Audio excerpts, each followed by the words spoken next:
Hello there. Welcome back to English Stories with Izzy. Before we dive in, I have a quick ask for you. If this video helps you or inspires you in any way, join our community by subscribing to the channel so you never miss a story.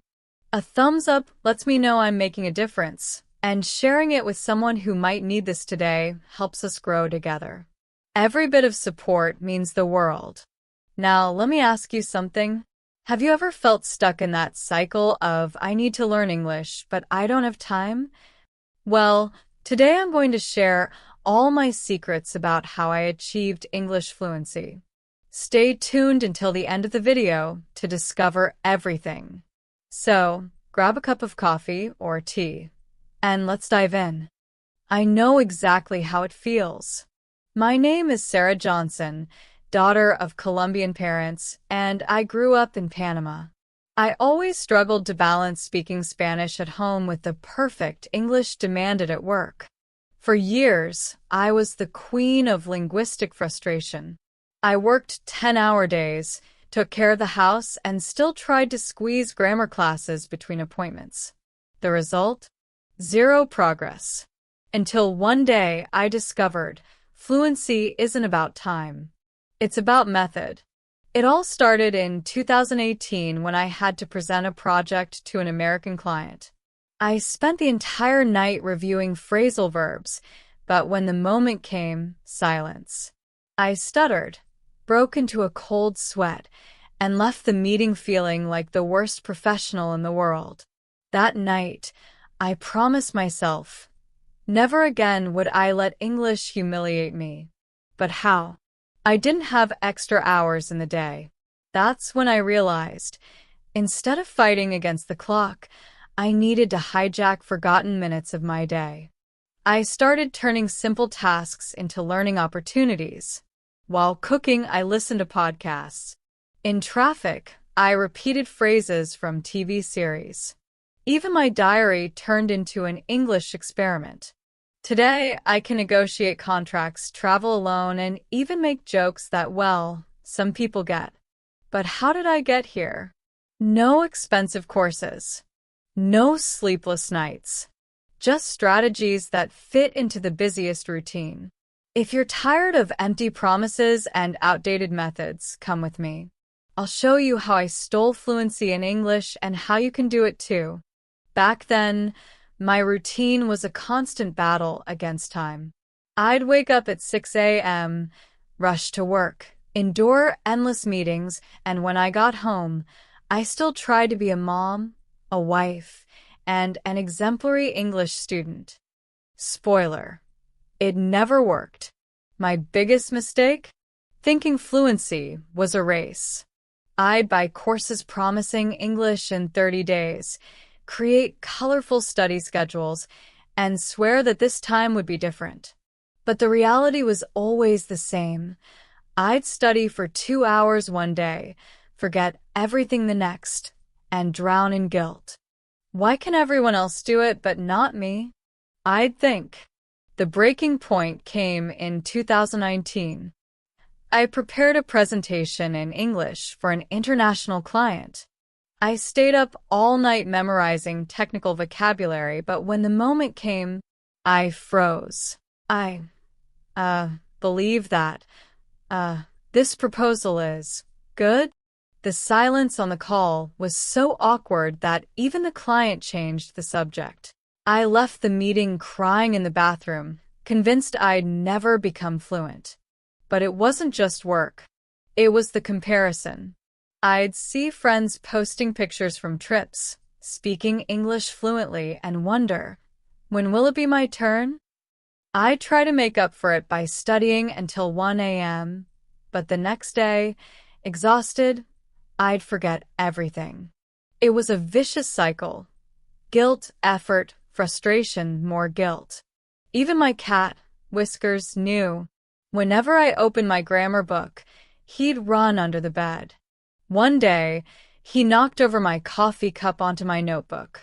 I looked at the mess and thought, that's me, trying to fit what doesn't belong. And the worst part, I knew I wasn't stupid. At work, I solved complex problems. At home, I juggled 1,000 tasks.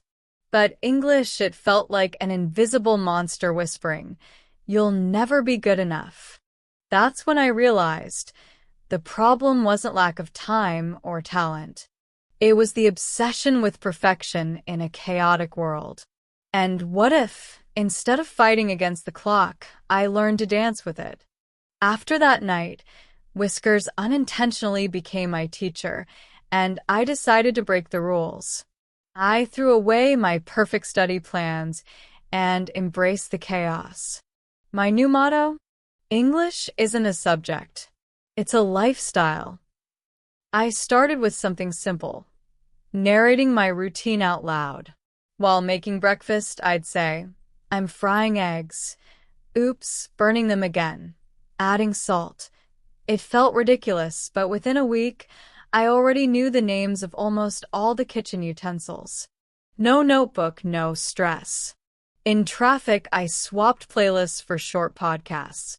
I chose the BBC's 6-Minute English because it fit into my commute time. At first, I understood 1 word out of 10. But by sticking with it, I started picking up phrases like global warming or daily routine. It was like training a new muscle. The big turning point came with mistakes. One day at the supermarket, I tried to say, "I need garlic," to a tourist, but ended up saying, "I need vampire repellent." He laughed, I laughed even harder, and I learned 2 things. 1. Aho in English is garlic, not vampire repellent. 2. Laughing at your own mistakes breaks the fear. 3 months later, something magical happened. I was at the airport, waiting for a flight to Orlando, when I overheard a couple talking. "The flight is delayed because of a storm." I understood. I didn't need to check the screens. I just smiled and thought, "Sarah, you're growing." Of course, not everything was easy. There were days I fell apart. Once, I tried reading an email in English and only understood meeting and urgent. I almost went back to my old study habits, but Michael, my husband, reminded me, "Remember when you couldn't even order coffee? Look where you are now." That's how I created my golden rule: progress over perfection. It didn't matter if I messed up verbs or forgot words. What mattered was keeping going. And you know what's amazing? The less I pressure myself, the more I learned. I watched series with English subtitles, sang songs wrong in the shower, and even changed my phone's language to English. Everything became a game, not an obligation. But how do you turn this organized chaos into real results? Stay tuned, because I'm about to reveal the secret weapons I use to turn the tables and how you can adapt them to your routine. After years of trying methods that didn't fit my routine, I discovered that fluency is like planting a garden. You water it a little, but every day. Now, I'm going to share the tools that help me turn 5 minutes into real progress. Take note. 1. Micro moments. The art of stealing time. The small gaps in the day that everyone ignores are pure gold. While waiting for my coffee to heat up, I'd repeat phrases like, "I need coffee to survive."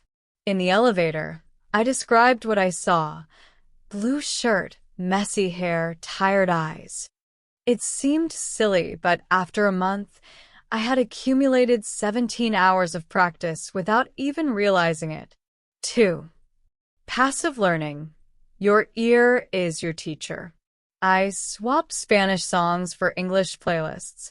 At first, I only understood "baby" and "love," but my brain slowly got used to it. Even my favorite series became a lesson.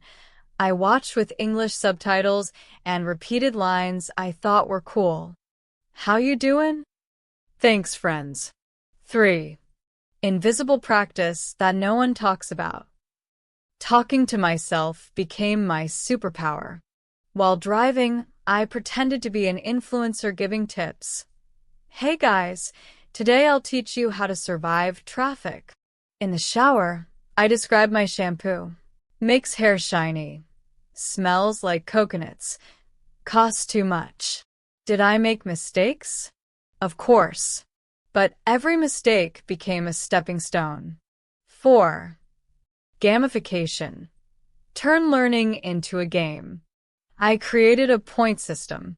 Every time I used a new word, I earned 10 points.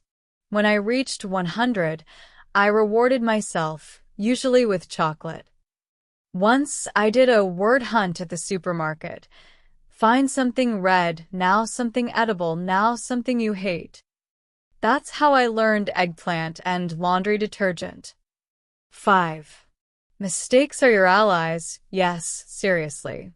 On a trip, I asked for paper instead of pepper. The waiter brought me a notebook. I laughed so hard I never forgot the difference. I started collecting my mistakes in a journal. Today, it's full of gems like, I'm exciting instead of excited.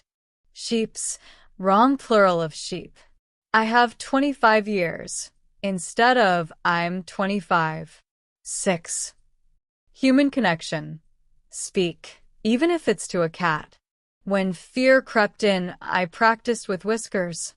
Mr. Whiskers, do you agree with this budget? He ran away, but I gained confidence. Later, I moved on to language exchange apps like Tandem. I met a retiree from Texas who taught me y'all and bless your heart, which isn't a compliment, by the way. The final secret? Adapt, don't copy. I took tips from blogs, but I adjusted them to my routine. If you hate podcasts, try audiobooks. If you dislike writing, record voice notes. Fluency doesn't have a formula. It has experimentation. But what about when motivation disappears? When you feel like giving up? Keep watching to discover how to persist without suffering, even on days when everything seems to go wrong. Perseverance is like that friend who drags you to the gym even when you'd rather stay on the couch. It's not glamorous, it's not fast, but it's what gets you to the finish line. And I'll be honest, I almost quit 1,000 times. In 2020, after 6 months of using my strategies, I hit a plateau. It felt like I wasn't progressing anymore. I still needed subtitles for movies. I kept messing up past tense verbs. I cried in the shower thinking, will I be stuck at intermediate forever? That's when Michael gave me advice that changed everything. Sarah, you're not seeing your progress because you're looking in the mirror every day. But I do. Remember when you tried to say, I'm looking for a sheet of paper, but pronounced it, I'm looking for a shit of paper? He was right. I was comparing myself to the ideal Sarah, not the real Sarah. So I created a simple ritual. Every Sunday, I wrote down one victory from the week. It could be small. Monday, explain an idea at work without freezing. Thursday, got a joke from an American coworker. Saturday, read a sign in English without translating. These notes became my fuel. On bad days, I'd reread them and realize, oh, so I'm not standing still. Another trap was the pressure to speak like a native. One day, I met an Australian woman who said, your accent is adorable. It's like you carry stories in it. I realized fluency isn't about erasing who you are. It's about communicating, even with the marks of your journey. But how you keep the pace without burning out? I discovered 3 tricks. 1. The 2-minute rule. If I didn't feel like studying, I'd commit to just 2 minutes. Inevitably, I'd end up continuing. 2. Accountability partner. I agreed with a friend to exchange voice messages in English every Wednesday. Knowing someone was counting on me kept me going. 3. Visible rewards. I put a jar in the kitchen. Every time I practiced, I'd drop a coin in it. After 3 months, I used the money to buy an English book. Did I have setbacks? Of course. Once, I went 2 weeks without opening my vocabulary app. But instead of punishing myself, I came back with this mindset. Starting over is part of the process. The hardest lesson came in 2021 when I lost a promotion because I needed to improve my English. I cried, but then I thought, if I give up now, I'll prove them right. I kept going. 6 months later, I got the promotion and a compliment from my boss. Your English has improved so much. Perseverance isn't about never failing. It's about getting up more times than you fall. And today, when I look back, I see that every I can't was actually a hidden step forward. But what about when your mind becomes your own worst enemy? When fear and insecurity scream louder than your determination? Next, I'll reveal how I conquered my inner demons and how you can do the same. The biggest enemy of fluency isn't grammar. It's your own mind. I learned this the hard way. In 2021, after months of progress, I almost threw in the towel because of a single mistake. I was in a meeting with American colleagues and said, "I'm very nervous to present this." One of them corrected me. "You mean excited, right?" Everyone laughed and I smiled, but inside I was crushed. I spent the night reliving the moment, thinking, everyone thinks I'm stupid. I'll never be good at this. That's when I realized I needed to stop fighting my mind and start negotiating with it. First, I accepted that the fear of making mistakes would never go away. Instead of trying to silence it, I gave it a name.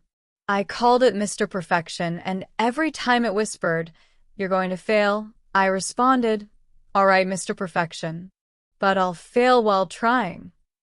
Second, I stopped comparing myself to others. I discovered that fluent travelers had one thing in common: years of practice. I wasn't behind them. I was on a different journey. One day, a colleague told me, "Sarah, you speak English like someone solving a puzzle. It's slow, but every piece fits." And she was right. Third, I created a mantra for bad days. Did I make a mistake? Great. That means I'm playing the game. I even printed it out and stuck it on my mirror. Fluency is messy. Deal with it.